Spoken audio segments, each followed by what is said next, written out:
Hi friends, എല്ലാവർക്കും I plus training സൊല്യൂഷൻസിലേക്ക് സ്വാഗതം.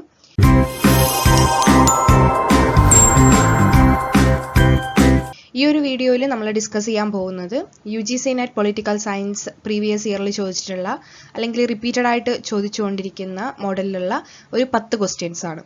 Okay, ഇതിൽ സ്റ്റേറ്റ്മെന്റ് ടൈപ്പിലുള്ള സ്റ്റേറ്റ്മെന്റ് അസേർഷൻ ക്വസ്റ്റ്യൻസും മാച്ച് ദ ലിസ്റ്റ് ക്വസ്റ്റ്യൻസും ഒക്കെ ഇൻവോൾവ് ചെയ്യാൻ വേണ്ടി ശ്രമിച്ചിട്ടുണ്ട്. ഓക്കെ, നമുക്ക് കൂടുതൽ ഡിലേ ഇല്ലാതെ വീഡിയോയിലേക്ക് പോവാം. സോ നമുക്ക് ആദ്യത്തെ ക്വസ്റ്റ്യനിലേക്ക് ഒന്ന് പോവാം. ഓക്കെ, സോ ആദ്യം തന്നെ 2 സ്റ്റേറ്റ്മെന്റുകൾ തന്നിട്ടുണ്ട്. അപ്പോൾ ഇതുപോലെയുള്ള ക്വസ്റ്റ്യൻസ് വളരെ കോമൺ ആയിട്ട് UGC നെറ്റ് എക്സാമുകൾക്ക് ചോദിക്കാറുള്ളതാണ്. കൂടുതലായിട്ടും ഫാക്ട്സ് ബേസ്ഡ് ആയിട്ടുള്ള ക്വസ്റ്റ്യൻസ് ചോദിക്കാറുണ്ട്, തിയററ്റിക്കൽ ആയിട്ടുള്ള ക്വസ്റ്റ്യൻസ് ചോദിക്കാറുണ്ട്. സോ നമുക്ക് ആദ്യം തന്നെ ഉള്ളത് സ്റ്റേറ്റ്മെന്റ് ബേസ്ഡ് ക്വസ്റ്റ്യൻസ് ആണ്. നമുക്ക് ക്വസ്റ്റ്യൻ ഒന്ന് വായിച്ചു നോക്കാം. Consider the following statements. Dr. Sachidananda Sinha was elected as the provisional president of the Constituent Assembly and H.C. Mukherjee was elected as the vice president of the Constituent Assembly. So നമുക്ക് 2 സ്റ്റേറ്റ്മെന്റുകൾ തന്നിട്ടുണ്ട്. ഈ 2 സ്റ്റേറ്റ്മെന്റുകളും constituent അസംബ്ലിയുമായിട്ട് ബന്ധപ്പെട്ടിട്ടുള്ള സ്റ്റേറ്റ്മെന്റുകളാണ്. Constituent അസംബ്ലിയെ കുറിച്ചിട്ട് എല്ലാവർക്കും അറിയായിരിക്കും അല്ലേ? എന്താ പറയുക, ഇൻഡിപെൻഡൻസിന് ടൈമിൽ ക്രിയേറ്റ് ചെയ്യപ്പെട്ടിട്ടുള്ള ഒരു ബോഡിയാണ്. ഈ ബോഡിയാണ് ആദ്യത്തെ പാർലമെന്റ് ആയിട്ടും പ്രവർത്തിക്കുന്നത്. കോൺസ്റ്റിറ്റ്യൂഷൻ ക്രിയേറ്റ് ചെയ്യാൻ വേണ്ടിയിട്ടുള്ള ഒരു ബോഡിയായിരുന്നു. സോ സച്ചിദാനന്ദ സിൻഹയാണ് അതിന്റെ പ്രൊവിഷണൽ പ്രസിഡന്റ് എന്നാണ് ആദ്യത്തെ സ്റ്റേറ്റ്മെന്റ്. H.C. മുഖർജിയാണ് അതിന്റെ വൈസ് പ്രസിഡന്റ് എന്നുള്ളതാണ് രണ്ടാമത്തെ സ്റ്റേറ്റ്മെന്റ്. സോ ഇതിൽ ഓപ്ഷൻസ് തന്നിട്ടുണ്ട്. ഈ both the statement 1 and 2 are correct, both statement 1 and 2 are incorrect, statement 1 is correct, statement 1 is incorrect but statement 2 is correct, statement 1 is correct but statement 2 is incorrect. അപ്പോൾ എന്ന് പറഞ്ഞു കഴിഞ്ഞാൽ ഈ 2 സ്റ്റേറ്റ്മെന്റുകളിൽ ഏതാണ് ശരി, ഏതാണ് കറക്റ്റ് ആയിട്ടുള്ളത്, ഏതാണ് ഇൻകറക്റ്റ് ആയിട്ടുള്ളത് എന്ന് നമ്മൾ ഐഡന്റിഫൈ ചെയ്യണം. അതിനനുസരിച്ച് നമ്മൾ ഓപ്ഷൻസ് ചൂസ് ചെയ്യണം. സോ ഇത് ഫാക്ട്സ് ബേസ്ഡ് ആയിട്ടുള്ള ഒരു സ്റ്റേറ്റ്മെന്റ് ക്വസ്റ്റ്യൻ ആണ്. ഓക്കെ, നമുക്ക് അതിന്റെ ആൻസർ ഒന്ന് നോക്കാം. 2 സ്റ്റേറ്റ്മെന്റും കറക്റ്റ് ആണെന്നുള്ളതാണ് ആൻസർ. സച്ചിദാനന്ദ സിൻഹ ആയിരുന്നു പ്രൊവിഷണൽ പ്രസിഡന്റ്, H.C. മുഖർജി ആയിരുന്നു വൈസ് പ്രസിഡന്റ്. ഇതിലങ്ങനെ നമ്മൾ എന്താ പറയാ എക്സ്പ്ലെയിൻ ചെയ്യാനൊന്നുള്ളതല്ല. ഇതൊരു ഫാക്ട്സ് ബേസ്ഡ് ആയിട്ടുള്ള ക്വസ്റ്റ്യൻ ആണ്. കോൺസ്റ്റിറ്റ്യൂന്റ് അസംബ്ലിയെ കുറിച്ചിട്ടുള്ള ക്വസ്റ്റ്യൻസ് നെറ്റ് എക്സാമിന് ചോദിക്കാറുണ്ട്. ഡ്രാഫ്റ്റിംഗ് കമ്മിറ്റി ചെയർമാൻ അംബേദ്കർ ആയിരുന്നു. ഒബ്ജക്റ്റീവ് റെസൊല്യൂഷൻസിനെ കുറിച്ചിട്ട് ചോദിക്കാറുണ്ട്. ജവഹർലാൽ നെഹ്റു മുന്നോട്ട് വെച്ചിട്ടുള്ള ഒരു പ്രപ്പോസലാണ്. സോ അതുപോലെ കോൺസ്റ്റിറ്റ്യൂന്റ് അസംബ്ലിയായിട്ട് ബന്ധപ്പെട്ടുള്ള ബേസിക് ആയിട്ടുള്ള കുറച്ച് ഇൻഫർമേഷൻസ് പഠിച്ചു വെക്കേണ്ടതുണ്ട്. അതിനനുസരിച്ച് ക്വസ്റ്റ്യൻസ് വരാറുണ്ട്. സ്റ്റേറ്റ്മെന്റ് ക്വസ്റ്റ്യൻസ് നമ്മൾ സ്റ്റേറ്റ്മെന്റ് നന്നായിട്ട് വായിക്കണം. നമ്മൾ നന്നായിട്ട് വായിച്ചില്ലെങ്കിൽ അതിൽ മിസ്റ്റേക്സ് വരാനുള്ള ചാൻസ് കൂടുതലുള്ള ടൈപ്പ് ഓഫ് ക്വസ്റ്റ്യൻസ് ആണ് statement based questions. Okay, so first question വളരെ സിമ്പിൾ ആയിരുന്നു, വളരെ ഡയറക്റ്റ് ആയിരുന്നു അതിന്റെ ആൻസർ. അപ്പോൾ നമുക്ക് സെക്കൻഡ് ക്വസ്റ്റ്യനിലേക്ക് പോവാം. സോ രണ്ടാമത്തെ ക്വസ്റ്റ്യൻ എന്ന് പറയുന്നത് അസേർഷൻ റീസൺ ബേസ്ഡ് ക്വസ്റ്റ്യൻസ് ആണ്. So assertion adopting constitutional convention as in UK is difficult for many post-colonial nations. Lack of unified, so reason കൊടുത്തിട്ടുണ്ട്. Lack of unified political ideology, deep diversity and formalization of democratic practices may be the factors. So assertion reason എന്ന് പറയുമ്പോൾ നമ്മളൊരു statement പറയാണ്. അതായത് യുകെയിലുള്ളതുപോലെ ഒരു constitutional convention adopt ചെയ്യാൻ വേണ്ടി post colonial നേഷൻസിന്, അതായത് കൊളോണിയലിസത്തിലൂടെ സഫർ ചെയ്ത് വരുന്ന ന്യൂലി ഇൻഡിപെൻഡന്റ് സ്റ്റേറ്റുകൾക്ക് യുകെയിലുള്ളതുപോലെ ഒരു കോൺസ്റ്റിറ്റ്യൂഷൻ ക്രിയേറ്റ് ചെയ്യാനോ അല്ലെങ്കിൽ കോൺസ്റ്റിറ്റ്യൂഷൻ കൺവെൻഷൻ അഡോപ്റ്റ് ചെയ്യാനോ ബുദ്ധിമുട്ടാണ് എന്നുള്ളതാണ് അസേർഷൻ. ബുദ്ധിമുട്ടാണ് എന്നാണ് പറഞ്ഞിട്ടുള്ളത്. സോ അതിനെ വാലിഡേറ്റ് ചെയ്യുന്ന രീതിയിലുള്ളതാണോ റീസൺ എന്നാണ് നമ്മൾ പരിശോധിക്കേണ്ടത് ഈ അസേർഷൻ റീസൺ മോഡൽ ക്വസ്റ്റ്യനിൽ. റീസൺ ഇവിടെ വന്നിട്ടുള്ളത് lack of unified political ideology, deep diversity, formalisation of democratic practices may be the factors. So colonialism കഴിഞ്ഞു വരുന്ന ന്യൂലി ഇൻഡിപെൻഡന്റ് ആയിട്ടുള്ള നേഷൻസിൽ ഒരുപാട് ബുദ്ധിമുട്ടുകൾ ഉണ്ടാവും അല്ലെ. അവ മൾട്ടി എത്നിക് ആയിട്ടുള്ള രാജ്യങ്ങളാണ്. UK, ഫ്രാൻസ് ഒക്കെ പോലെ ഒരു ലിംഗ്വിസ്റ്റിക് ഐഡന്റിറ്റി ഉള്ള നേഷൻസ് അല്ല. ഡീപ്പായിട്ടുള്ള എത്നിക് ഡൈവേഴ്സിറ്റീസ് ഉള്ള, ഒരുപാട് ലാംഗ്വേജസ് ഉള്ള അല്ലെ, അങ്ങനെ നേഷൻസ് ആണ് ന്യൂലി ഇൻഡിപെൻഡന്റ് നേഷൻസ്. സോ നമ്മൾ ഈ കാര്യം മനസ്സിലാക്കി എടുക്കേണ്ടത് ഇത്തരം ക്വസ്റ്റ്യൻസ് അപ്രോച്ച് ചെയ്യുമ്പോൾ വളരെ ഇമ്പോർട്ടൻ്റ് ആയിട്ടുള്ള കാര്യമാണ്. അസേർഷൻ എന്താണ്, റീസൺ എന്താണ്, ആ കാര്യം നമ്മൾ നന്നായിട്ട് മനസ്സിലാക്കണം. ഈ മനസ്സിലാക്കിയതിന് ശേഷം രണ്ടാമത്തെ പാർട്ടാണ് വളരെ ഇമ്പോർട്ടൻ്റ്. ഈ അസേർഷൻ സ്റ്റേറ്റ്മെന്റിനെ റീസണബിൾ ആക്കുകയാണോ അല്ലെങ്കിൽ ജസ്റ്റിഫിക്കേഷൻ അല്ല, വാലിഡേറ്റ് ചെയ്യുന്നതാണോ അതിന്റെ റീസൺ എന്നുകൂടെ നമ്മൾ പരിശോധിക്കണം. അതായത് നമുക്ക് ഓപ്ഷൻസ് വായിക്കുമ്പോൾ both A and R are true and R is the correct explanation of A, or both A and R are true but R is not the correct explanation of A. A is true, R is false. A is false but R is true. So നമ്മൾ അതിന്റെ correct explanation ആണോ അല്ലയോ എന്നും കൂടെ മനസ്സിലാക്കേണ്ടിയിരിക്കുന്നു. So ഇവിടെ പറഞ്ഞിരിക്കുന്ന കോണ്ടെക്സ്റ്റിൽ UK-യിലുള്ളതുപോലെ ഒരു constitutional convention adopt ചെയ്യാൻ വേണ്ടി പോസ്റ്റ് കൊളോണിയൽ നേഷൻസിന് സാധിക്കുന്നില്ല എന്നുള്ള അസേർഷൻ സ്റ്റേറ്റ്മെന്റിനെ വാലിഡേറ്റ് ചെയ്യുന്നതാണ് റീസൺ എന്നാണ് നമുക്ക് കാണാൻ പറ്റുന്നത്. അതായത് ലാക്ക് ഓഫ് അതിന്റെ റീസൺസ് അവിടെ കൃത്യമായിട്ട് കൊടുത്തിട്ടുണ്ട്. എന്തുകൊണ്ടാണ് പോസ്റ്റ് കൊളോണിയൽ നേഷൻസിൽ UK-യിലുള്ളതുപോലെ ഒരു കോൺസ്റ്റിറ്റ്യൂഷണൽ കൺവെൻഷൻ അഡോപ്റ്റ് ചെയ്യാൻ പറ്റാത്തത്? Because of lack of unified political ideology, deep diversity and formalization of democratic practices may be factors. So reasonable ആണ്. Okay, so ഇതിന്റെ ആൻസർ ആയിട്ട് ഓപ്ഷൻ എ ആണ് വരിക. Both A and R R true and R is the correct explanation of A. Both A സ്റ്റേറ്റ്മെന്റും reason സ്റ്റേറ്റ്മെന്റും true ആണ്. അതുപോലെ തന്നെ റീസൺ സ്റ്റേറ്റ്മെന്റ് അസേർഷൻ സ്റ്റേറ്റ്മെന്റിന്റെ കറക്റ്റ് എക്സ്പ്ലനേഷൻ ആണ്. എന്താ പറയാ, എക്സ്പ്ലെയിൻ ചെയ്യേണ്ട രീതിയിൽ ഇതിലും അങ്ങനെ കൂടുതലായിട്ട് നമുക്ക് എക്സ്പ്ലെയിൻ ചെയ്യേണ്ട ആവശ്യമില്ല. നമ്മൾ ഓൾറെഡി പറഞ്ഞു കഴിഞ്ഞു. വാലിഡ് എക്സ്പ്ലനേഷൻ ആണോ അല്ലയോ എന്നുള്ളതാണ് നമ്മൾ അസേർഷൻ റീസൺ ക്വസ്റ്റ്യൻസിൽ കൂടുതലായിട്ട് ശ്രദ്ധിക്കേണ്ടത്. ഓക്കെ, നമുക്കിനി തേർഡ് ക്വസ്റ്റ്യനിലേക്ക് പോവാം. നമുക്ക് മൂന്നാമത്തെ ക്വസ്റ്റ്യൻ നോക്കാം. മൂന്നാമത്തെ ക്വസ്റ്റ്യൻ ഒരു മാച്ച് ദ ലിസ്റ്റ് ക്വസ്റ്റ്യൻ ആണ്. ഇതൊരു പബ്ലിക് അഡ്മിനിസ്ട്രേഷൻ മൊഡ്യൂളിൽ നിന്ന് വന്നിട്ടുള്ള ചോദ്യം വന്നിട്ടുള്ള ഒരു ക്വസ്റ്റ്യൻ ആണ്. അഡ്മിനിസ്ട്രേറ്റീവ് റിഫോം കമ്മീഷൻ റിപ്പോർട്ട്സുമായിട്ട് ബന്ധപ്പെട്ടിട്ടുള്ള സെക്കൻഡ് ARC സബ്മിറ്റ് ചെയ്തിട്ടുള്ള റിപ്പോർട്ടുകളുമായിട്ട് ബന്ധപ്പെട്ട ഈ പെർട്ടിക്കുലർ റിപ്പോർട്ട് ഏത് സബ്ജക്റ്റിലാണ് സമർപ്പിക്കപ്പെട്ടിട്ടുള്ളത് എന്നുള്ള രീതിയിൽ നമ്മൾ ഐഡന്റിഫൈ ചെയ്തെടുക്കുകയാണ് വേണ്ടത്. ക്വസ്റ്റ്യൻ ഇച്ചിരി നമ്മൾ പഠിച്ചാലും നമുക്ക് ആൻസർ ചെയ്യാൻ പറ്റുള്ളൂ. ഗസ് ചെയ്ത് ആൻസർ ചെയ്യാൻ പറ്റുന്ന ഒരു ക്വസ്റ്റ്യൻ അല്ല. ഓക്കെ, സോ ആദ്യം ARC എന്താണെന്ന് അറിയണം.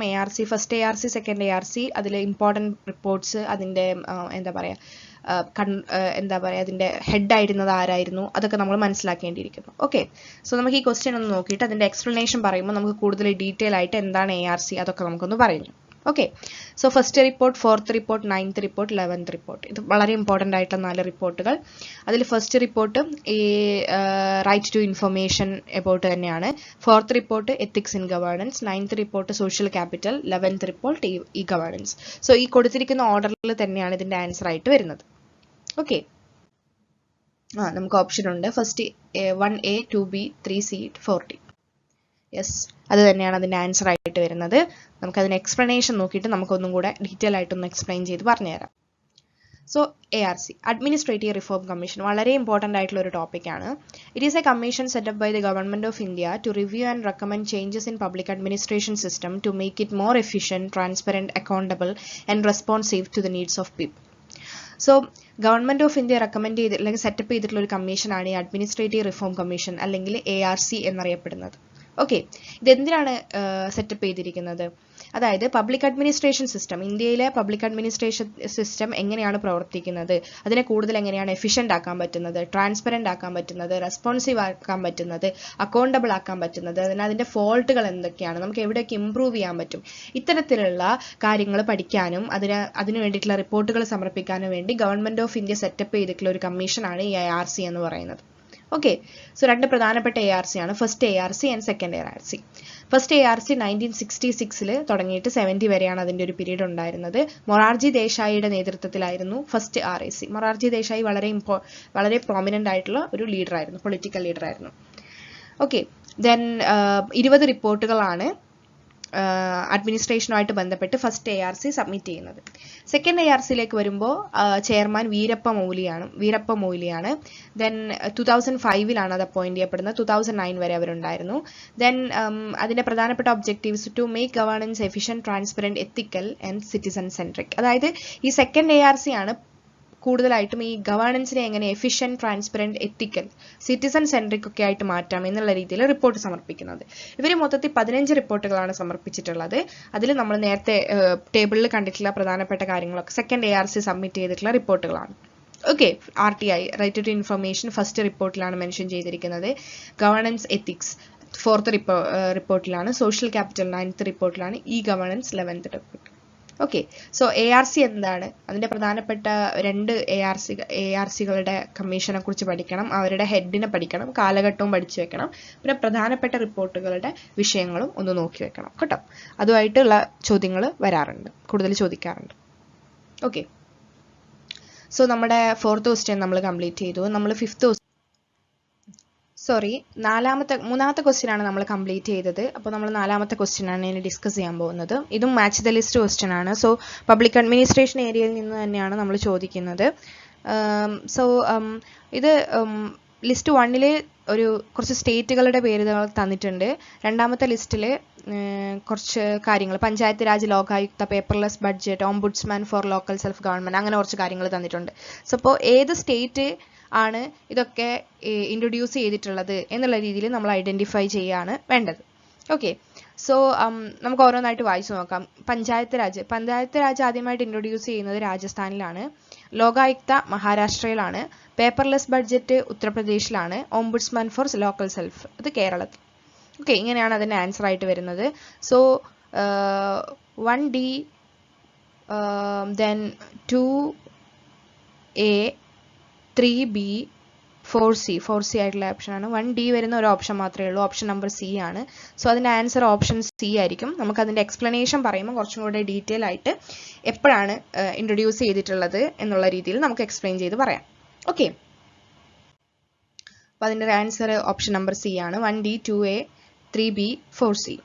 ഓക്കെ, സോ നമുക്ക് അതിൻ്റെ എക്സ്പ്ലനേഷൻ നോക്കുമ്പോൾ, Kerala was the first state to introduce an ombudsman specifically for local self government institutions, panchayat and municipalities. It was established in 2001 to address corruption and maladministration at the grass root level. So നമ്മുടെ local self governments ഉണ്ടല്ലോ, panchayat, municipalities, അതായത് നമ്മുടെ ഏറ്റവും ചെറിയ unit ഭരണത്തിന്റെ, അത് control ചെയ്യുന്നത്. So അവിടെയുള്ള കറപ്ഷൻസും എന്താ പറയുക, അഡ്മിനിസ്ട്രേഷനിൽ ഉണ്ടാകുന്ന പ്രശ്നങ്ങളും ഒക്കെ അഡ്രസ്സ് ചെയ്യാൻ വേണ്ടിയിട്ട് ലോക്കൽ സെൽഫ് ഗവൺമെന്റിന് വേണ്ടി ഒരു ഓംബുഡ്സ്മാനെ അപ്പോയിന്റ് ചെയ്യുന്നത് ആദ്യമായിട്ട് കേരളത്തിലാണ്. 2001 ഇത് നടക്കുന്നത്. ഓക്കെ, ദെൻ അടുത്തത്, Rajasthan was the first state in India to implement the panchayat Raj system. The system was inaugurated by Jawaharlal Nehru on October 2, 1959, Nagaur district. So രാജസ്ഥാനിലെ ഒരു നഗരൂർ ഡിസ്ട്രിക്റ്റിലാണ് പഞ്ചായത്ത് രാജ് ആദ്യമായിട്ട് ഇനാഗുറേറ്റ് ചെയ്യപ്പെടുന്നത്. ജവഹർലാൽ നെഹ്റു ആണ് അത് ഇനാഗുറേറ്റ് ചെയ്യുന്നത് 1959. സോ ഇത് വളരെ ഇമ്പോർട്ടൻ്റ് ആയിട്ടുള്ള ഒരു പോയിന്റ് ആണ്. പഞ്ചായത്ത് രാജ് ഇന്ത്യയിൽ ആദ്യമായിട്ട് എസ്റ്റാബ്ലിഷ് ചെയ്യുന്നത് രാജസ്ഥാനിലാണ്. അത് ഇനാഗുറേറ്റ് ചെയ്യുന്നത് ജവഹർലാൽ നെഹ്റു ആണ്. Okay, then Maharashtra was the first state to establish the institution of Lokayukta in 1971. And the Lokayukta is an anti-corruption ombudsman to investigate complaints against public functionaries, including ministers and bureaucrats. So Lokayukta എന്താണെന്ന് എല്ലാവർക്കും അറിയായിരിക്കും അല്ലേ? Lokayukta എന്ന് പറയുന്നത് ഇപ്പോൾ മിനിസ്റ്റേഴ്സിനോ നമുക്ക് വലിയ പോസ്റ്റിലിരിക്കുന്ന public ഒഫീഷ്യൽസിനോ എതിരെ എന്തെങ്കിലും കറപ്ഷൻ ചാർജസ് ഒക്കെ വന്നു കഴിഞ്ഞാൽ അത് ഡീൽ ചെയ്യുന്നത് ലോകായുക്ത ആയിരിക്കും. ഓക്കെ, സോ അത് ആദ്യമായിട്ട് ഇൻട്രൊഡ്യൂസ് ചെയ്യുന്നത് മഹാരാഷ്ട്രയിലാണ് 1971. ഓക്കെ, ദെൻ നമുക്ക് അടുത്തതായിട്ട് ബാക്കിയുള്ളത് പേപ്പർലെസ് അഡ്മിനിസ്ട്രേഷൻ ആണ്. സോ അത് in 2021 Uttar Pradesh became the first state to present a paperless state budgets using a tablet. This was the part of digital governance and green initiative efforts. So paperless governanceും കാര്യങ്ങളും ഒക്കെ ഉത്തർപ്രദേശിലാണ് ആദ്യമായിട്ട് കാണുന്നത്. Okay, ഇത്രയാണ് ആ table നമുക്ക് പറയാനുള്ളത്. അതായത് Kerala ombudsman for local self government, Rajasthan Panchayati Raj, Maharashtra Lokayukta and Uttar Pradesh paperless government. Okay, so ഇത്രയാണ് പറയാനുള്ളത്. സോ ഇതുപോലെയുള്ള കാര്യങ്ങൾ, അതായത് ഫാക്ച്വൽ ആയിട്ടുള്ള ഇൻഫർമേഷൻസ് മാക്സിമം നമ്മൾ പഠിക്കാൻ ശ്രമിക്കണം. കാരണം ഇതുപോലെയുള്ള ക്വസ്റ്റ്യൻസ് വളരെയധികം ചോദിക്കാറുണ്ട്. ഇയറുകൾ ചോദിക്കാം, അല്ലെങ്കിലും ഇത് തന്നെ നിങ്ങൾക്ക് ക്രൊണോളജിക്കലി ചോദിക്കാം. ലോകായുക്ത അല്ലെങ്കിൽ പഞ്ചായത്ത് രാജൊക്കെ സ്റ്റേറ്റ്മെന്റുകളായിട്ട് തന്നിട്ട് ഇതൊന്ന് ക്രൊണോളജിക്കലി പ്ലേസ് ചെയ്യാൻ വേണ്ടിയിട്ടുള്ള ചോദ്യങ്ങളും ഉണ്ടാവാം, പ്രതീക്ഷിക്കും. ഓക്കെ, സോ നമുക്ക് അഞ്ചാമത്തെ ക്വസ്റ്റ്യൻ എന്താണെന്ന് നോക്കാം. Which is incorrect about Rajya Sabha membership. So Rajya Sabha എല്ലാവർക്കും അറിയായിരിക്കും അല്ലേ? ഇന്ത്യൻ പാർലമെന്റിൽ 2 ഹൗസസ് ആണുള്ളത്, ലോകസഭയും രാജ്യസഭയും. അതിൽ അപ്പർ ബോഡിയാണ് രാജ്യസഭ എന്ന് പറയുന്നത്. സോ രാജ്യസഭയിലെ മെമ്പർഷിപ്പുമായിട്ട് ബന്ധപ്പെട്ടിട്ടുള്ള കുറച്ച് സ്റ്റേറ്റ്മെന്റുകൾ കൊടുത്തിട്ടുണ്ട്. ഇതിൽ ഏതാണ് കറക്റ്റ് ഏതാണ് ഇൻകറക്റ്റ് എന്നുള്ളത് നമ്മൾ ഐഡന്റിഫൈ ചെയ്യണം. എന്നിട്ട് ഉത്തരവായിട്ട് നമ്മൾ ഇൻകറക്റ്റ് ആയിട്ടുള്ളത് ഏതാണ് എന്ന് കണ്ടുപിടിക്കുകയാണ് വേണ്ടത്. ഓക്കെ, സോ നമുക്ക് ഓരോന്നായിട്ട് വായിച്ചു നോക്കാം എന്തൊക്കെയാണ് അവിടെ കൊടുത്തിട്ടുള്ളതെന്ന്. A tenure of individual member is 6 years. 1/3 of its members retire every 2 years. The candidates are elected by members of state legislative assemblies by the method of single transferable vote system of proportional representation. Entire state is considered the constituency of the Rajya Sabha member, and the candidate must be resident of the state from where they wanted to run for election. Okay, so ഇതിൽ 5 സ്റ്റേറ്റ്മെന്റുകൾ കൊടുത്തിട്ടുണ്ട്. അപ്പോൾ നമ്മളൊന്ന് വായിച്ചു കഴിഞ്ഞു. So നമുക്ക് ഓരോന്നായിട്ട് നോക്കാം ഇത് കറക്റ്റ് ആണോ അല്ലയോ എന്നുള്ളത്. Tenure of individual member is 6 years. 6 വർഷമാണ് രാജ്യസഭാ മെമ്പറുടെ കാലാവധി. റൈറ്റ് ആണ്, കറക്റ്റ് സ്റ്റേറ്റ്മെന്റ് ആണ്. 1/3 of his members retire every 2 years. Yes, every 2 yearsൽ രാജ്യസഭാ മെമ്പേഴ്സിന്റെ 1/3 റിട്ടയർ ആയിക്കൊണ്ടേയിരിക്കും. അതുകൊണ്ടാണ് അതിനെ പെർമനന്റ് ബോഡി എന്ന് വിളിക്കുന്നത്. ഇന്ത്യൻ പാർലമെന്റിലെ പെർമനന്റ് ബോഡി എന്നറിയപ്പെടുന്നത് രാജ്യസഭയാണ്. അത് ഇതുകൊണ്ടാണ്. അതായത് എല്ലാ 2 yearsലും 1/3 മെമ്പേഴ്സ് റിട്ടയർ ആയിക്കൊണ്ടേയിരിക്കും. അവരുടെ പ്ലേസ് പിന്നീട് ഇലക്ഷൻസിലൂടെ ഫില്ല് ചെയ്തുകൊണ്ടേയിരിക്കും. ഡയറക്റ്റ് ഇലക്ഷൻ അല്ല നടക്കാറ്, ഇൻഡയറക്റ്റ് ഇലക്ഷൻ ആണ് നടക്കാറ്.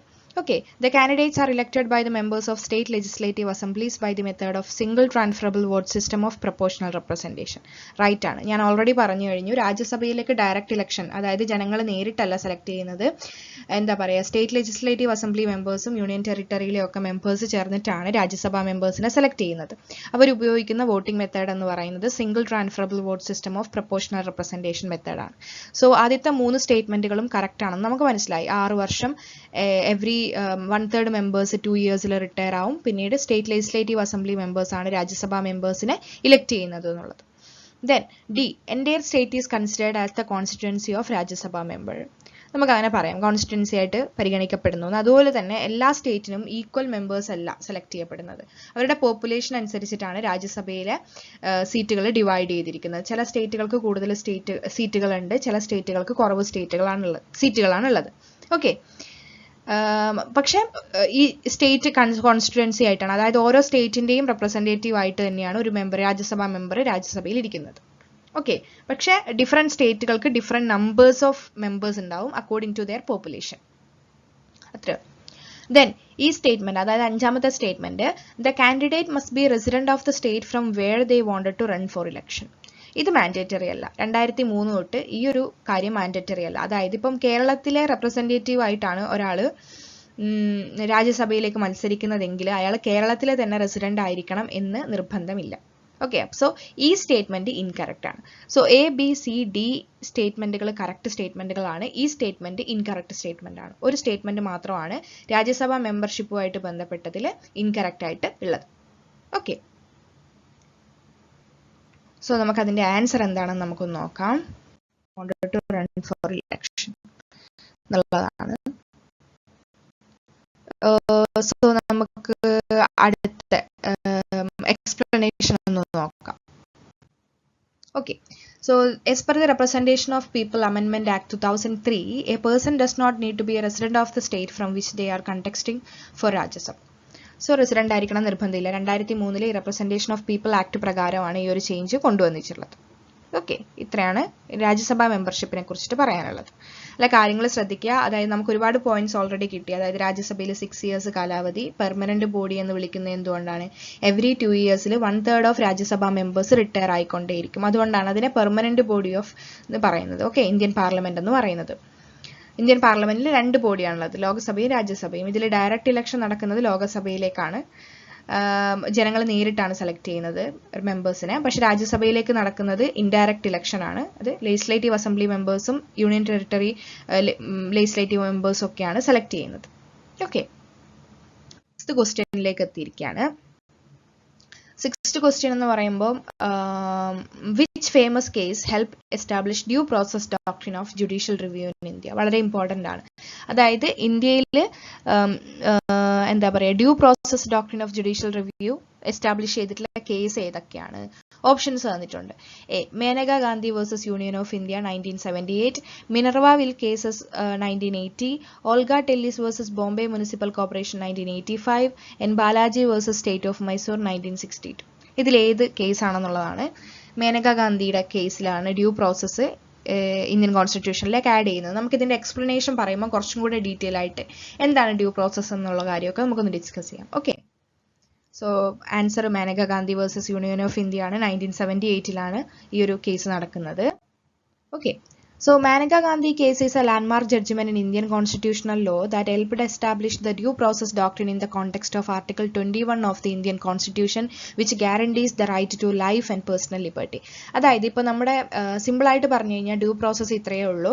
അതായത് നമ്മുടെ രാജ്യത്ത് ഏതെങ്കിലും ഒരു ലോ ഉണ്ടാവുകയാണെങ്കിൽ, കോൺസ്റ്റിറ്റ്യൂഷൻ പ്രകാരം ഏതെങ്കിലും ഒരു ലോ ഉണ്ടാവുകയാണെങ്കിൽ അതൊരിക്കലും ഒരു മനുഷ്യന്റെ ലൈഫ് ടു ലിബർട്ടി അല്ലെങ്കിൽ പേഴ്സണൽ ലിബർട്ടിയോ റൈറ്റ് ടു ലൈഫിനെയോ ഇൻവാലിഡേറ്റ് ചെയ്യുന്ന രീതിയിലാവാൻ വേണ്ടി പാടില്ല. ആർട്ടിക്കിൾ 21 പ്രകാരം, അത് ഫണ്ടമെന്റൽ റൈറ്റ്സിലുള്ള പ്രധാനപ്പെട്ട ഒരു ആർട്ടിക്കിളാണ് ആർട്ടിക്കിൾ 21. ആർട്ടിക്കിൾ 21 പ്രകാരം ഒരു ഇൻഡിവിജ്വലിന്റെ റൈറ്റ് ടു ലൈഫും പേഴ്സണൽ ലിബർട്ടിയും പ്രൊട്ടക്റ്റഡ് ആണ്. ഓക്കെ, ഈ ഒരു കാര്യം ആർട്ടിക്കിൾ 21ന്റെ കോണ്ടെക്സ്റ്റിൽ ഈ ഒരു ഡ്യൂ പ്രോസസ് എന്ന് പറയുന്ന ഡോക്ട്രിൻ എസ്റ്റാബ്ലിഷ് ചെയ്യുന്നത് മേനക ഗാന്ധി കേസിലൂടെയാണ്. അതായത് ഒരു മനുഷ്യന്റെ ലൈഫിനെയോ അല്ലെങ്കിൽ പേഴ്സണൽ ലിബർട്ടിയോ ഇല്ലാതാക്കുന്ന രീതിയിൽ, ഇപ്പം നമ്മൾ അയാളെ ഒരു കൊലക്കേസിൽ അറസ്റ്റ് ചെയ്യാണ് അല്ലെങ്കിൽ ക്രിമിനൽ കേസിൽ അറസ്റ്റ് ചെയ്യാണ് അല്ലെങ്കിൽ അയാൾക്കൊരു ക്യാപിറ്റൽ പണിഷ്മെന്റ് കിട്ടാൻ വേണ്ടി നമുക്കൊക്കെ ബാധിക്കുകയാണ്. അപ്പം പറയുന്ന കാര്യം എന്താണെന്ന് വെച്ച് കഴിഞ്ഞാൽ ആ ഒരു പ്രൊസീജിയർ അല്ലെങ്കിൽ ആ ഒരു രീതി ഉണ്ടല്ലോ, അതായത് നമ്മൾ അവരുടെ പേഴ്സണൽ ലൈഫിനെതിരെയും പേഴ്സണൽ ലിബർട്ടിയിലെതിരെയുമാണ് നമ്മൾ മൂവ് ചെയ്യുന്നത്. സോ അത് ജസ്റ്റ് ഫെയർ റീസണബിൾ ആയിരിക്കണം, ഇതാണ് കോർട്ട് പറയുന്നത്. അതായത് കൃത്യമായിട്ട് ജസ്റ്റിസ് അപ്ഹോൾഡ് ചെയ്യുന്ന രീതിയിൽ റീസണബിൾ ആയിട്ടുള്ളതായിരിക്കണം ആ പ്രൊസീജിയർ, അവരുടെ പേഴ്സണൽ ലൈഫിനെയും പേഴ്സണൽ ലിബർട്ടിയും. നിങ്ങൾക്ക് മനസ്സിലായെന്ന് വിചാരിക്കുന്നു. അതായത് ഒരു ഇൻഡിവിജ്വലിന്റെ പേഴ്സണൽ ലൈഫിനെയും അവരുടെ പേഴ്സണൽ ലിബർട്ടിയെയും ആർട്ടിക്കിൾ 21ന്റെ കോണ്ടെക്സ്റ്റിൽ ഇന്ത്യൻ കോൺസ്റ്റിറ്റ്യൂഷൻ പ്രൊട്ടക്ട് ചെയ്തിരിക്കുകയാണ്. ഓക്കെ, സോ അതായത് ഒരു വ്യക്തിക്കെതിരെ നമ്മൾ എന്തെങ്കിലും ലീഗൽ ചാർജസ് മൂവ് ചെയ്യാണ്, അത് അയാളുടെ ലൈഫിനെയോ പേഴ്സണൽ ലിബർട്ടിയെയോ ഹനിക്കുന്ന രീതിയിലായിരിക്കും. അതായത് ഇപ്പം നമ്മൾ ഒരു ക്രിമിനൽ കേസിൽ അല്ലെങ്കിൽ ഒരു കൊലപാതകയായിട്ട് ഒരു മനുഷ്യനെ പറയാണ്. അപ്പം അതിന് കൃത്യമായിട്ടുള്ള പ്രൊസീജിയേഴ്സ് ഉണ്ട്. നമുക്ക് പെട്ടെന്ന് ഒരു ദിവസം രാവിലെ ഇയാൾ കൊലപാതകയാണ് എന്നുള്ള രീതിയിൽ പോലീസിന് പോയിട്ട് അയാളെ അറസ്റ്റ് ചെയ്യാനും കോടതിക്ക് അയാളെ തൂക്കിക്കൊല്ലാനും ഒന്നും പറ്റില്ല. You got the point, right?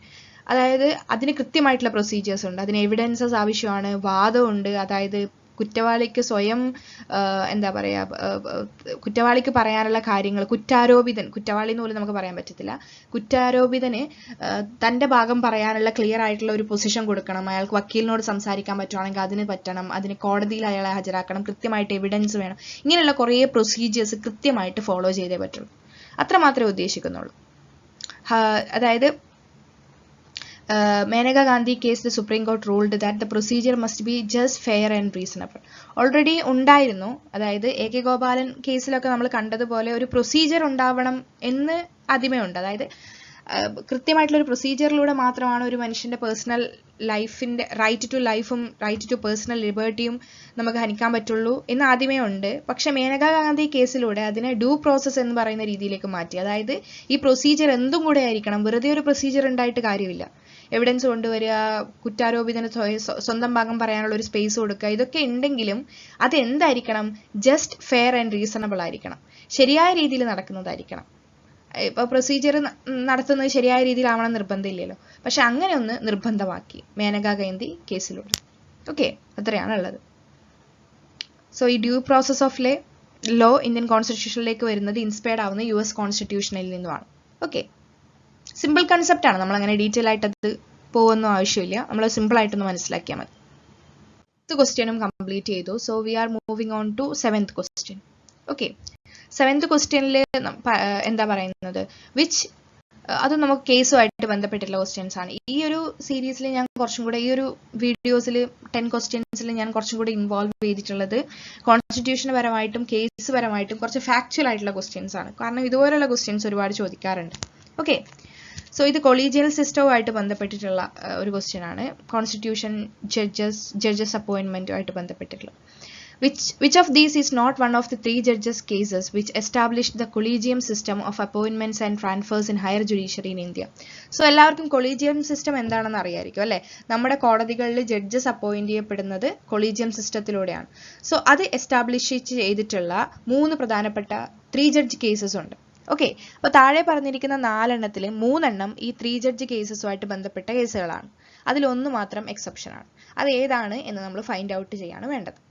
SP Verma versus Union of India 1981, SP Gupta versus Union of India 1981, Supreme Court Advocates on Records Association versus Union of India 1993, Special References Cases of 1998. So ഇതിൽ ഏതൊക്കെയാണ് 3 judges cases ആയിട്ട് വരുന്നത്?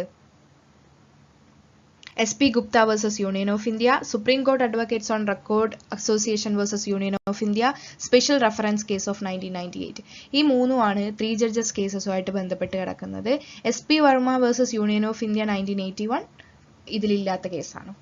Okay, yes, so നമുക്ക് അതിന്റെ explanation ഒന്ന് നോക്കാം. So already നമ്മൾ പറഞ്ഞു കഴിഞ്ഞതാണ് കൊളീജിയം സിസ്റ്റത്തിലെ അതായത് അത് എസ്റ്റാബ്ലിഷ് ചെയ്യുന്നതുമായിട്ട് ബന്ധപ്പെട്ടിട്ടുള്ള 3 ജഡ്ജ് കേസസിൽ ഇല്ലാത്തൊരു കേസ് SP വർമ്മയുടെ കേസ്. ഓക്കെ, സോ അത്രയാണ് ഇതിൽ പറയാനുള്ളത്. നമുക്ക് ആ കേസ് ഡീറ്റെയിൽ ആയിട്ട് നമ്മൾ പഠിക്കേണ്ട ആവശ്യം വരുന്നില്ല. പക്ഷേ ഈ 3 ജഡ്ജ് കേസസ് ആണ് ഇന്ത്യയിൽ collegium system of appointments of judges establish ചെയ്തിട്ടുള്ളത് എന്ന് നമ്മൾ ഓർത്തു വെക്കേണ്ടതുണ്ട്. മാത്രമല്ല ആ 3 കേസുകളും ഓർത്തു വെക്കുക. ഓക്കെ, സോ നമ്മൾ 8ാമത്തെ ക്വസ്റ്റ്യനിലേക്ക് എത്തിയിരിക്കുകയാണ്.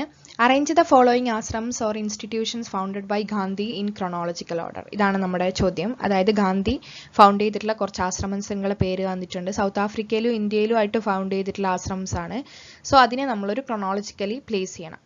Phonics settlement, Kochrab ashram, Sevagram ashram, Tolstoy farm. കുറച്ച് ഓപ്ഷൻസും ഇതിൽ തന്നിട്ടുണ്ട്.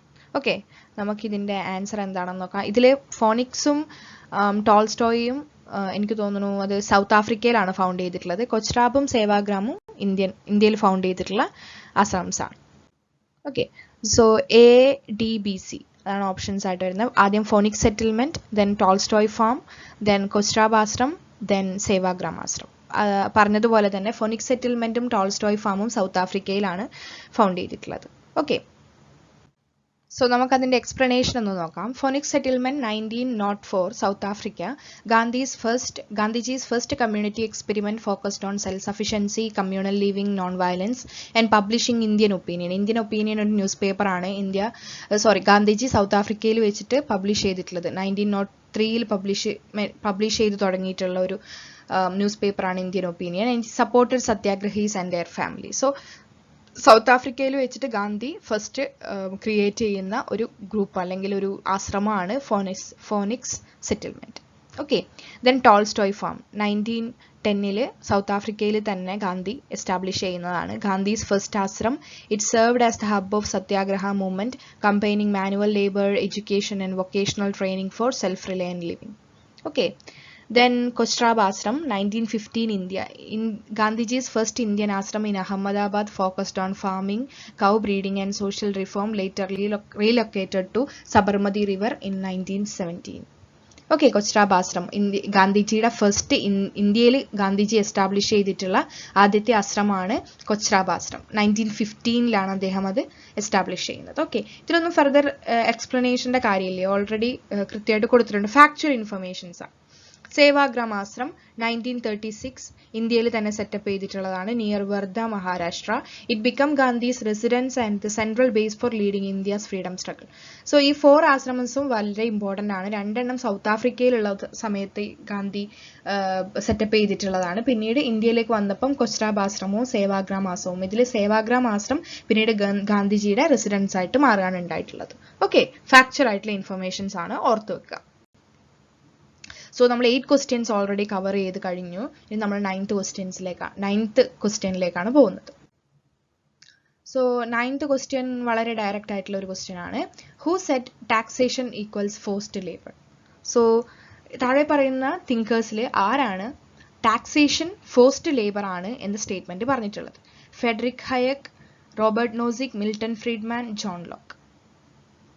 ലിബർട്ടേറിയൻ തിങ്കർ ആയിട്ടുള്ള റോബർട്ട് നോസിക് ആണ് ടാക്സേഷൻ ഈക്വൽസ് ഫോഴ്സ്ഡ് ലേബർ എന്ന് പറയുന്ന സ്റ്റേറ്റ്മെന്റ് പറഞ്ഞിട്ടുള്ളത്.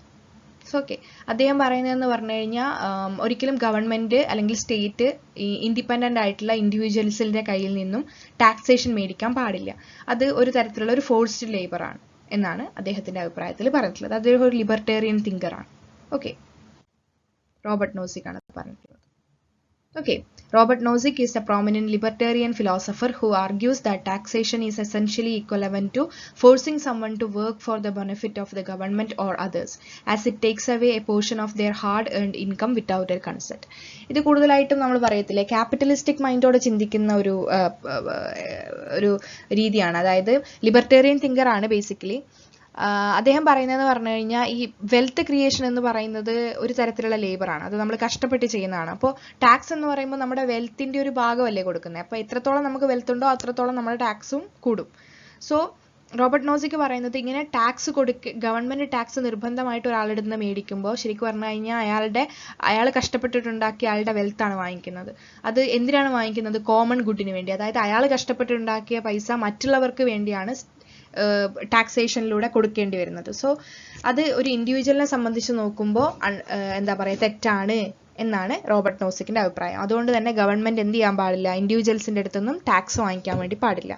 അത് അൺഎത്തിക്കലാണ്. അതുപോലെ തന്നെ ഇൻഡിവിജ്വൽസിനോട് ചെയ്യുന്ന അവരുടെ ഹാർഡ് ഏൺഡ് മണി ഫോഴ്സ്ഫുള്ളി എടുക്കുന്നത് പോലെയാണ് എന്നാണ് പറയുന്നത്. Okay, Robert നോസിക്ക്. സോ നമ്മൾ ഈ വീഡിയോയുടെ അവസാന ക്വസ്റ്റ്യനിലേക്ക് നമ്മൾ എത്തുകയാണ്. സോ കൂടുതലായിട്ടും ഫാക്ട്സ് ബേസ്ഡ് ആയിട്ടുള്ള ഒരു ക്വസ്റ്റ്യൻസ് ആണ് ഈ ഒരു 10 ക്വസ്റ്റ്യൻസിൽ നമ്മൾ ഡിസ്കസ് ചെയ്തിട്ടുള്ളത്. Okay, the last question, who said rights are the fruits of the law and of the law alone and they are creation of the state alone. So റൈറ്റ്സിന്റെ legal ഡയമെൻഷൻസിനെ കുറിച്ചിട്ട് പറഞ്ഞിട്ടുള്ള, അതായത് ലോയിലൂടെയാണ്, നിയമങ്ങളിലൂടെയാണ് നമുക്ക് അവകാശങ്ങൾ കിട്ടുന്നത് എന്ന് അഭിപ്രായപ്പെട്ടിട്ടുള്ള തിങ്കറെയാണ് നമുക്ക് ഫൈൻഡ് ഔട്ട് ചെയ്യേണ്ടത്. 4 ഓപ്ഷൻസ് കൊടുത്തിട്ടുണ്ട്: Edmund Burke, T H. Green, Jeremy Bentham and Harold Laski. ഇതിൽ ലീഗൽ ആസ്പെക്ട്സ് ഓഫ് റൈറ്റ്സിനെ കുറിച്ച് സംസാരിച്ചിട്ടുള്ള തിങ്കറെയാണ് നമ്മൾ പോയിന്റ് ഔട്ട് ചെയ്യേണ്ടത്. നമുക്ക് ഓൾറെഡി അറിയായിരിക്കും അല്ലെ എല്ലാവർക്കും, ജെർമി ബന്താമാണ് ലീഗൽ ആസ്പെക്ട്സ് ഓഫ് റൈറ്റ്സിനെ കുറിച്ചിട്ട് പറഞ്ഞിട്ടുള്ളത്. ഓക്കെ, ജെർമി ബന്താമിന്റെ കാര്യങ്ങൾ, യൂട്ടിലിറ്റേറിയനിസം ഒക്കെ മിക്ക ആൾക്കാർക്കും അറിയാവുന്ന കാര്യമായിരിക്കും. Jeremy Bentham was a prominent British philosopher and legal reformer. He is known for his utilitarian views. He famously argued that rights are not inherent or pre-existing but rather created and defined by the law. This statement reflects his beliefs that rights derive their legitimacy only from legal system established by a society. So അദ്ദേഹം കൂടുതലും റൈറ്റ്സിനെ ഒരു legally point out ചെയ്യാനാണ് ഉദ്ദേശിച്ചിട്ടുള്ളത്. അതായത് നമുക്ക് സ്റ്റേറ്റിലൂടെ അല്ലെങ്കിൽ government നിയമങ്ങൾ create ചെയ്യുന്നതിലൂടെയാണ് ജനങ്ങൾക്ക് rights കിട്ടുന്നത്, അല്ലാതെ നമുക്ക് ഓൾറെഡി പ്രീ എക്സിസ്റ്റഡ് ആയിട്ട് നമുക്ക് റൈറ്റ്സ് ഒന്നുമില്ല. ഈ ഒരു കോണ്ടെക്സ്റ്റ് എന്ന് പറയുമ്പോൾ ഈ റൈറ്റ്സിനെ കുറിച്ചുള്ള ഒരുപാട് തിയറീസ് ഉണ്ട്. അതിൽ തന്നെ നാച്ചുറൽ റൈറ്റ്സ് എന്ന് പറയുന്ന, അല്ലെങ്കിൽ നാച്ചുറൽ റൈറ്റ്സ് വിശ്വസിക്കുന്ന കുറച്ച് തിങ്കേഴ്സ് ഉണ്ട്. അവർ പറയുന്നത് ഒരു മനുഷ്യൻ അല്ലെങ്കിൽ ഒരു ഇൻഡിവിജ്വൽ ജനിക്കുമ്പോൾ തന്നെ അവർക്ക് കുറച്ച് റൈറ്റ്സ് ഉണ്ട്. Right to life, liberty and property പോലെയുള്ള റൈറ്റ്സ്. അത് മാറിക്കൊണ്ടിരിക്കും അക്കോർഡിംഗ് ടു തിങ്കേഴ്സ്. സോ ഈ നാച്ചുറൽ റൈറ്റ്സ് എന്ന് പറയുന്ന അവർ ജനിക്കുമ്പോൾ തന്നെ അവരുടെ കൂടെ അവർക്ക് പ്രീ എക്സിസ്റ്റഡ് ആയിട്ട് കിട്ടുന്നതാണ്. അതായത് ആരും കൊടുക്കുന്നതല്ല, അത് അവരുടെ അവകാശം, അവരുടെ റൈറ്റ് ആണ്. പക്ഷേ ബന്താമിനെ പോലെയുള്ള ആൾക്കാർ പറയുന്നതെന്ന് പറഞ്ഞു കഴിഞ്ഞാൽ അത്തരത്തിലുള്ള റൈറ്റുകളല്ലാതെ നിയമങ്ങളിലൂടെയാണ് റൈറ്റുകൾ കിട്ടുന്നത് എന്നുള്ള ലീഗൽ ഡയമെൻഷൻ ഓഫ് റൈറ്റ്സിനെ കുറിച്ച് പറഞ്ഞിട്ടുള്ള ഒരു തിങ്കറാണ് ജെർമി ബന്താം. അതാണ് ആ സ്റ്റേറ്റ്മെന്റ് അദ്ദേഹം അങ്ങനെ പറയുന്നത്, rights are the fruits of the law എന്ന് പറയുന്നത്. ഓക്കെ, സോ ഇത്രയാണ് ജെർമി ബന്താമിനെ കുറിച്ച് പറയാനുള്ളത്. പിന്നെ അദ്ദേഹത്തിന്റെ utilitarianism, greatest happiness of the greatest numbers എന്ന് പറയുന്ന കൺസെപ്റ്റ് ഒക്കെ എല്ലാവർക്കും അറിയായിരിക്കും. പിന്നെ ജെ.എസ്. മില്ല് അദ്ദേഹമാണ് അദ്ദേഹത്തിന്റെ കണ്ടിന്യൂ ചെയ്യുന്നത് യൂട്ടിലിറ്റേറിയനിസത്തിന്റെ പ്രിൻസിപ്പിൾ. സോ ഇത്രയാണ് ഈ 10 ക്വസ്റ്റ്യൻസ് നമ്മൾ ഡിസ്കസ് ചെയ്തതിൽ പറയാനുള്ളത്. കൂടുതലായിട്ട് നമ്മൾ ഫാക്ട്സ് ബേസ്ഡ് ആയിട്ടുള്ള ക്വസ്റ്റ്യൻസ് ആണ് നമ്മൾ ഈ ഒരു 10 ക്വസ്റ്റ്യൻസിൽ കൂടുതലായിട്ട് ഡിസ്കസ് ചെയ്തിട്ടുള്ളത്. ഓക്കെ, നമ്മളധികം ഡീപ്പായിട്ട് തിയററ്റിക്കലി ഒന്നും പോയില്ല. കുറച്ച് ഫാക്ട്സ് ബേസ്ഡ്, നമ്മൾ കുറച്ച് കേസുകൾ കണ്ടു, കുറച്ച് കോൺസ്റ്റിറ്റ്യൂഷൻ റിലേറ്റഡ് ആയിട്ടുള്ള കണ്ടു, പിന്നെ നമ്മൾ കുറച്ച് തിയറികൾ ബന്ധപ്പെട്ട് അസേർഷൻ റീസൺ ക്വസ്റ്റ്യൻസ് എങ്ങനെയാണ് അപ്രോച്ച് ചെയ്യേണ്ടത് എന്ന് നമ്മൾ ഇതിൽ ഡിസ്കസ് ചെയ്തു. ഓക്കെ, സോ ഇതോടുകൂടി ഈ ഒരു വീഡിയോ നമ്മൾ അവസാനിപ്പിക്കുകയാണ്. സോ എന്താ ചെയ്യേണ്ടതെന്ന് വെച്ച് കഴിഞ്ഞാൽ ഫാക്ട്സ് കുറച്ചും കൂടെ ഓർത്തെടുക്കാൻ വേണ്ടി നമുക്ക് കുറച്ച് ബൈഹാർട്ട് നമ്മൾ പഠിക്കേണ്ടി വരും. കുറച്ച് ഫാക്ട്സ് നമ്മൾ പഠിച്ചേ പറ്റത്തുള്ളൂ. ഈ കേസുകളുടെ പേരുകൾ അല്ലെങ്കിൽ ആർട്ടിക്കിൾസ് ഇതൊക്കെ നമുക്കൊന്നും ചെയ്യാൻ പറ്റില്ല, അത് നമ്മൾ പഠിച്ചേ പറ്റുള്ളൂ. അപ്പോൾ അത് കൂടുതലായിട്ടും മകപ്പ് ചെയ്ത് തന്നെ പഠിക്കാൻ വേണ്ടി ശ്രമിക്കുക. പിന്നെ കൂടുതൽ പ്രാക്ടീസ് ക്വസ്റ്റ്യൻസ് ചെയ്യുക. അസേർഷൻ റീസൺ ക്വസ്റ്റ്യൻസ് ശരിയാവണമെങ്കിൽ നമ്മൾ കൂടുതൽ മോക്ക് അല്ലെങ്കിൽ പ്രാക്ടീസ് ക്വസ്റ്റ്യൻസ് ചെയ്തുകൊണ്ടേ ഇരിക്കണം. അങ്ങനെ വരുമ്പോൾ മാത്രമാണ് നമുക്ക് അസേർഷൻ റീസൺ ക്വസ്റ്റ്യൻസ് കൂടുതൽ ചെയ്യാൻ പറ്റും. Okay, so thank you for listening. So ഇതുപോലുള്ള മറ്റ് വീഡിയോസുമായിട്ട് ഇനിയും വരുന്നത് വരെ എല്ലാവർക്കും താങ്ക് യു, ബൈ.